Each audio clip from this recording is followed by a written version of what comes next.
Coming up on Cabela's Sporting Dog Adventures, we hunt in Pierre, South Dakota on what could be coined an unorthodox hunt. Come here, heel. We head out on a great waterfowl hunt in the city limits. And then, for the last part of the show, we hit the pheasant fields near Pierre, South Dakota. All this and more coming up on Cabela's Sporting Dog Adventures.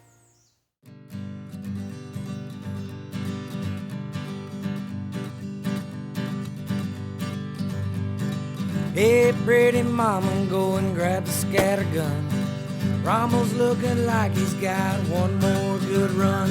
His hips are a little shaky, but his heart's still true. Oh, how that dog loves hunting with me and you.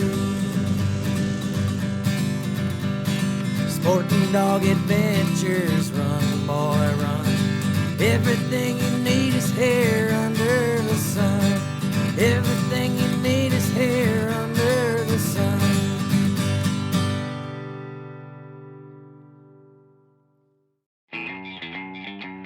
We headed to Pierre, South Dakota for a late season goose hunt. When we arrived, the weather in the area had been quite volatile. Because of the weather, the birds had centered themselves right in the city limits.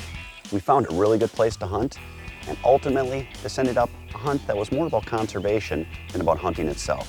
We ended up hunting on a golf course where a lot of damage was being sustained to the greens and fairways. I hit the fairway with Sean Wozniak of Mech Shooting Sports, as well as the owners of the course. We had my dog Pickett along, who was there as the goose caddy / retriever for the hunt. We set up right on the edge of the property, just off of the course. Kinda, yeah, they're swirling. We got geese to the north too. We were hunting right off the Missouri River. The first groups of birds got up and just flew around stretching their wings. Once the birds were ready, they started to look for a place to feed and began working in. 4 right there we could have taken. They're high yet. Straight up, Josh, right over top of us. Right there, I can see him. Wait, now.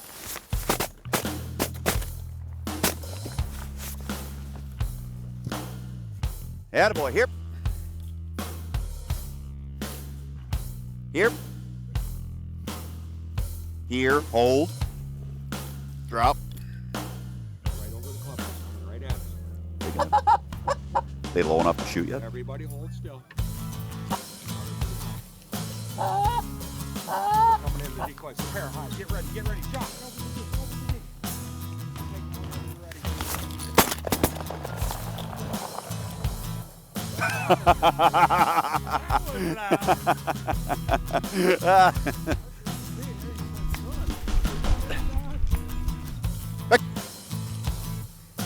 Did you shoot on those there, Sean?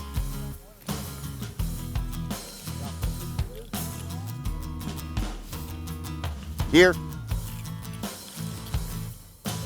Hold. Good boy. Here. Come on. Fetch it up. I know it's big. Hold it. Drop. Pierre, South Dakota, right outside the town limits. Man, who knew? What a fun hunt. Kind of neat. This bird has frost and ice on its back still because it just came off the water. Shows you the insulation they have. Very cool. Just stay tight. These local geese were causing a lot of damage. The owner took us and showed us how they're destroying his greens and his fairway. So even though it was a fun hunt, it was also nice to have the opportunity to help out a local business. Anybody see them?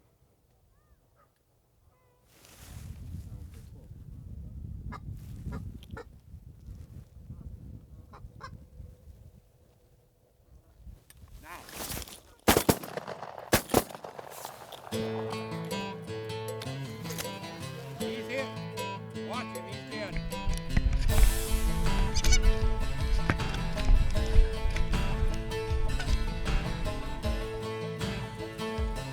Here, hold. Drop. Back.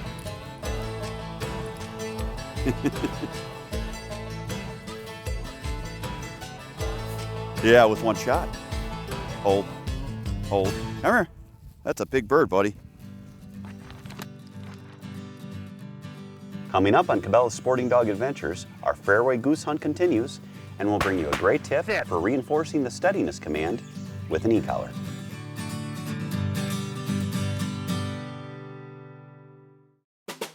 Cabela's Sporting Dog Adventures is brought to you by Cabela's, Heavy Shot, High Vis, Kansas Department of Wildlife, Parks and Tourism, Big Dog Mowers, Conquest Scents, Hadel's Game Calls, Headwater Seat Covers, Liberty Safe, Mech Shooting Sports, Mobile Strong, Pheasants Forever, Real Tree Dog Food, Vanishing Paradise, Tacticam, and Soggy Acres Retrievers. This training tip is brought to you by these fine sponsors.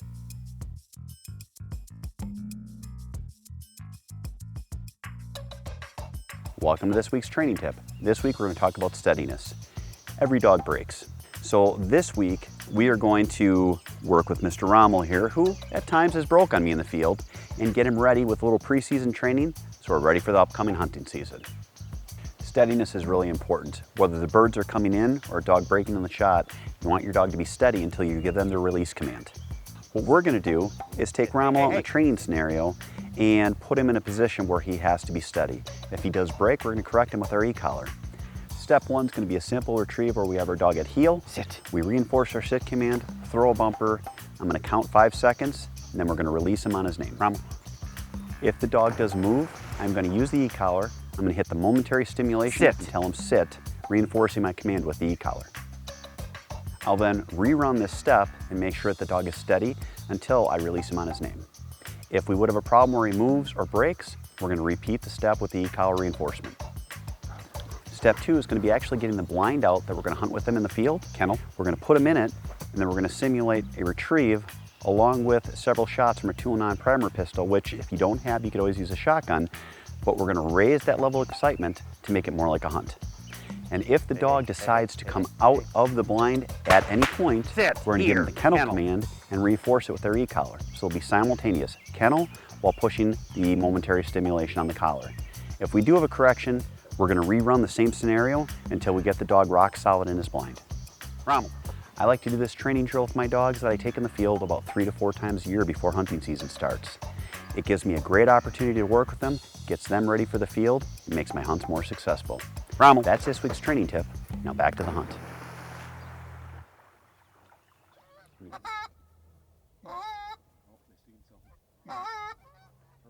around behind it. Ready?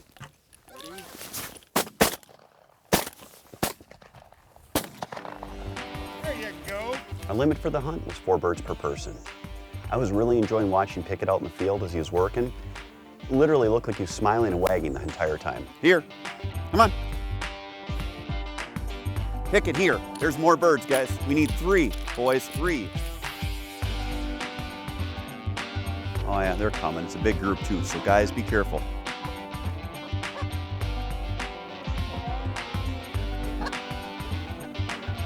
We can kill this pair. Yep, get them. Smoke them.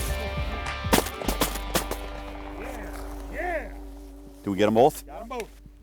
Oh, look at all the deer running across. There's deer everywhere. With 1 bird to go, it was time to unload my gun and break out my golf commentator voice. It's all come down to this.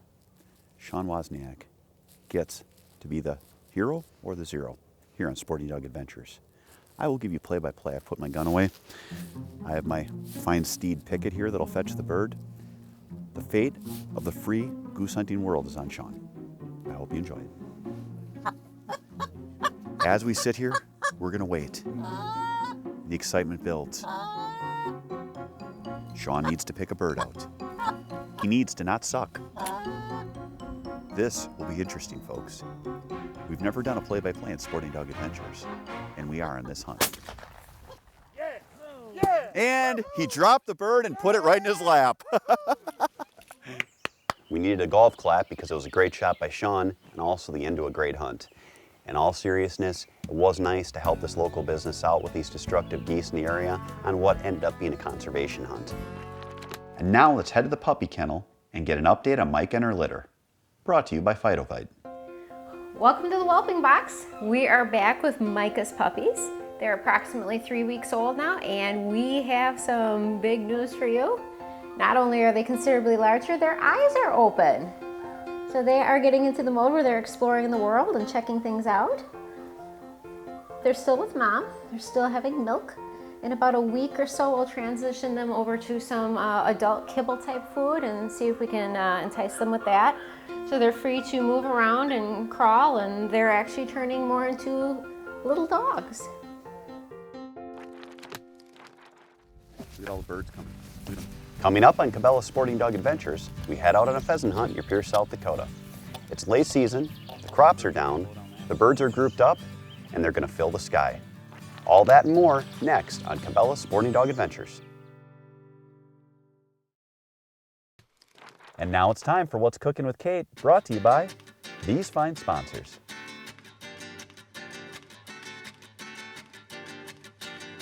Welcome to What's Cooking with Kate. All right, today we are going to make another kid-friendly food. Although you're getting pretty big, I don't know if you qualify anymore. We're going to make like a chicken finger, but we're going to use pheasant. So this is some nice pheasant, and we've already cleaned it. It has no bones, it has no fat, it's nice and clean, and it's been cut into nice little slim pieces that are perfect for us to bread and then bake. So the first thing we're gonna do is we're just going to basically act like we're buttering it, but we're gonna use a little bit of mayo. So it'll give it a little bit more flavor, and it's gonna help the shake and bake powder stick. So go ahead and just put a little mayo on both sides, and while he's doing that, I'm gonna make up our mix. All we have here is some simple shake and bake mix that you would buy from the store in the box, like you'd put chicken in. And then we're just gonna add a little bit of the ranch powder. It adds a little flavor. Kids love ranch. Just makes it a little less boring. We're not gonna put the whole packet in. We're only gonna put about a tablespoon. And then I like to add just a little bit of black pepper. Again, just adds a little bit more flavor. It's a lot less flat. Just kind of fluff the three ingredients together. And then this will be ready for him to roll the pheasant in. So you've got that all coated, so we have a nice surface for the crumbs to stick. So now we're just gonna take one, kind of roll it around and put it into the pan that we already sprayed. If you don't wanna use a shake and bake, you can obviously make your own crumbs. You can make like a panko crumb, you can use cornflakes crushed. The oven is set to 400. Basically, we're gonna put them in, we're just gonna keep an eye on them. Obviously, this is game meat, so you're gonna see, differences in thicknesses of the pieces of meat. They're different sizes. This isn't like a McDonald's chicken nugget where one size fits all as far as the time of cooking. So we're gonna have to just keep a really good eye on it. Cole's got them all covered pretty uniformly. Our oven's preheated, so we're gonna go ahead and throw them in. All right, so it's been in the oven about 10 or 15 minutes, so we can take a peek. I think they're done. Oh yeah, definitely done. And we made some French fries at the same time. They both go in at 400 degrees, so that works out really nicely. So that's it. That is a very simple, easy meal you can make with your pheasant from your upland hunts. These are our pheasant nuggets with a shake and bake and a little bit of ranch. Good stuff. Now back to the hunt. We set up for an afternoon hunt with Sean Wozniak, good friend Justin Larson from Pierce, South Dakota, and Paul Steffen, owner of Steffen Brothers Outdoor Expeditions. We had about 5,000 acres of ground we had access to and a trailer load of dogs. It was unseasonably warm, and we needed to rotate the dogs a lot. I knew it was gonna be fun as soon as we hit the field. Hen! Look at all the hens. Look at them all. Hen!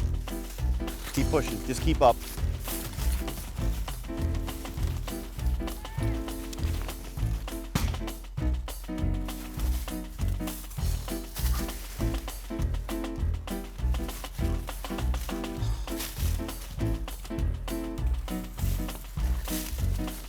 We are out in South Dakota.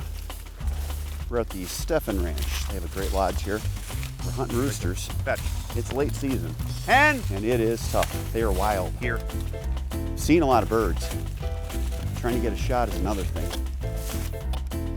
You have to really appreciate pheasant hunting out west when you can watch what looked like a rolling tidal wave of birds popping up and back into the cover as they work towards us. Crazy.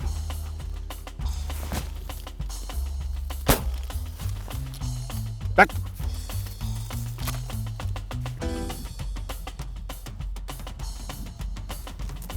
Here, hold, hold. now it's time for this week's Conservation Corner, brought to you by Vanishing Paradise. Louisiana's nickname of Sportsman's Paradise is largely due to the rich and productive wetlands around the Mississippi River Delta. The Delta's marshes and fertile waters provide vital habitat for fresh and saltwater fish, oysters, shrimp, and crabs. In some places of the state, it's possible to set out from one dock and catch everything from largemouth bass to yellowfin tuna. 30% of America's domestic seafood comes from the Mississippi River Delta. As the Delta disappears, we're losing the habitats that support these hunting and fishing opportunities and make up this sportsman's paradise. The National Wildlife Federation and our partners are working on ways to rebuild the Delta's marshes and wetlands to save this vanishing paradise. Find out how you can help at vanishingparadise.org/sportingdog. Coming up, we have more rooster flushing action from Pierce, South Dakota on Cabela's Sporting Dog Adventures. Be sure to like us on Facebook and follow us on Twitter for a chance to win a puppy just like this little guy from Soggy Acres Retrievers and a bunch of other great prizes from our sponsors. This product review is brought to you by these fine sponsors.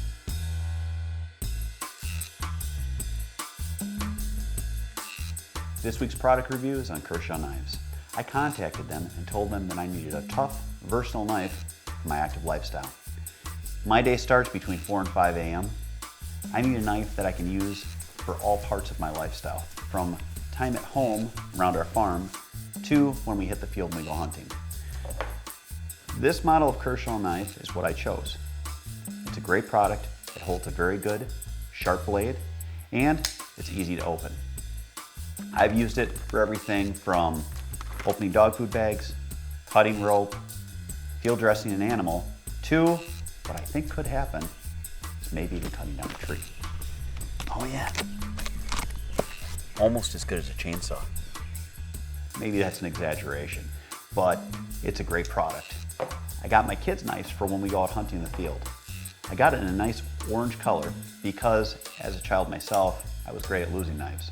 This way, if they're field dressing an animal or using it in the woods, they put it down, it's going to have a color that's easier to see than a gray or a black. They also make hand saws that we've used when we're getting our blinds set in and brushing them in, and on our ponds, a great foldable fillet knife. If you want a durable, versatile knife that holds its edge that you can use in all aspects of your life, check out Kershaw Knives.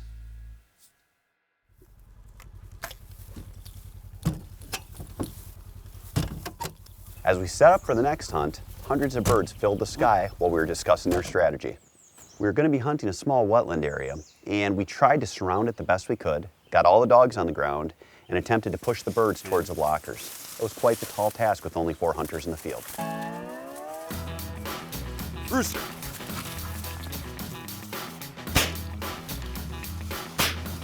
Ah. On him up.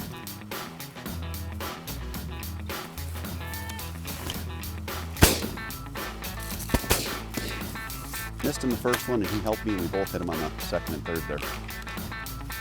Pickett here.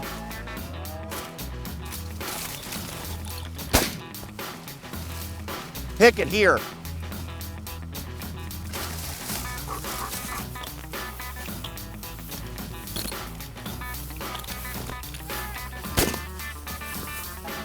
Had to get him before he got too close over here. Here, come on. Fetch. Fetch, I see his tail. Fetch!